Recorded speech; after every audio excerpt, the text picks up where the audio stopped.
सोनुष पप्पा काय करू राहिले? झाडून काढ रोडला. ले क्रिकेट करायचे का तुम्हाला? ले बॉल खेळायची हौस आली वाटतं.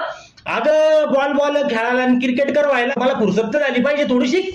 मग नीट काढून काढा ना. हा नीटच काढ रोल. मग असं शिकवलं तुमच्या माहिती तुम्हाला? माझ्या माईला माहित होतं का लग्न झाल्यावर मला झाडून काढणं पडेल. झाडा झाडा नीट झाडा. हा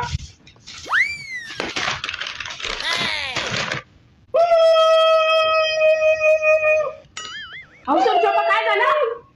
ही तुझी शाळाची टीसी आहे. मग रडू काऊन राहिले? शाळेतील वर्तणूक हा अतिशय चांगली, शांत स्वभाव, अभ्यासात अतिशय हुशार. या मास्तर लोकांच्या का गोळ्या संपेल होत्या करू का दारू पिऊन टीसी लिहिते मला